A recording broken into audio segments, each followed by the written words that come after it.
Hello dear students, ये आपका solution chapter का एक अच्छा प्रॉब्लम है जो कि नीट 2025 में आया था। तो क्वेश्चन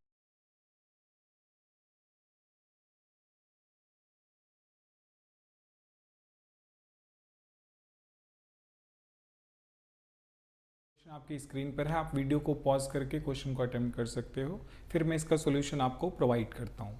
क्वेश्चन में आपसे बोला गया है कि एलिवेशन इन बॉइलिंग पॉइंट निकालना है और आपसे पूछा है इनमें से किसके लिए हाईएस्ट होगा।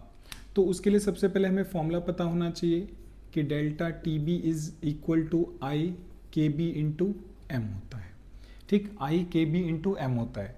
अब क्योंकि क्वेश्चन में हमें के बी मैंशन नहीं है और के बी वैसे भी अगर सॉल्यूशन सेम है तो के बी की वैल्यू जो है वो सेम आने वाली है। तो हम लोग क्या करेंगे, हम लोग आई की वैल्यू को कॉन्सेंट्रेशन से मल्टीप्लाई करेंगे। तो फर्स्ट केस में अगर मैं बात करूं, सल्फ्यूरिक एसिड है, जब आप इसको ब्रेक करोगे तो ब्रेक करने के बाद ये H प्लस SO4 2 माइनस, मतलब आपके पास ये जो नंबर ऑफ मोल्स हैं वो आपके पास 3 आ रहे हैं और आपको ये नहीं दिया हुआ है कि कितना डिसोसिएशन होगा, तो उसको हम 100% मान के चलेंगे। तो इसके लिए आई की वैल्यू हमारे पास जो है वो 3 हो जाएगी।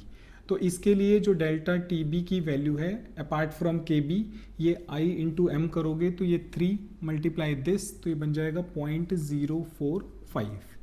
सेकंड के लिए अगर आप बात करोगे तो यूरिया का डिग्री ऑफ डिसोसिएशन 0 होता है, तो इसके लिए आई की वैल्यू जो है वो फिक्स है, वो 1 होती है।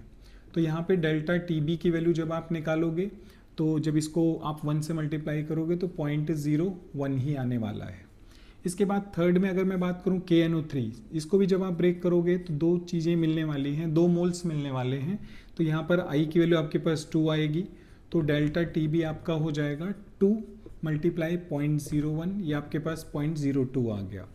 लास्ट Na2SO4 है, ठीक है, Na2SO4 है। अगर मैं इसको ब्रेक करूँगा तो 2 और एक के आई की वैल्यू वापस से यहाँ पर 3 आने वाली है, तो डेल्टा टी बी जो आएगा वो हो जाएगा 0.01 को आप मल्टीप्लाई करोगे किससे, 3 से, तो ये बन जाएगा 0.03।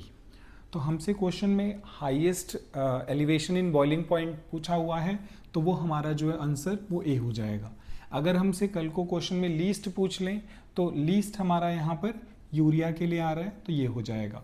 तो जब कभी भी ऐसा क्वेश्चन आएगा तो आप कॉन्सेंट्रेशन को वांट ऑफ फैक्टर से मल्टीप्लाई करके कंपेयर करके आप बता सकते हो कि इसमें जो है वो कौन सी कॉलिगेटिव प्रॉपर्टी जो है वो मैक्स लीस्ट होगी या फिर मैक्सिमम होगी। ठीक है।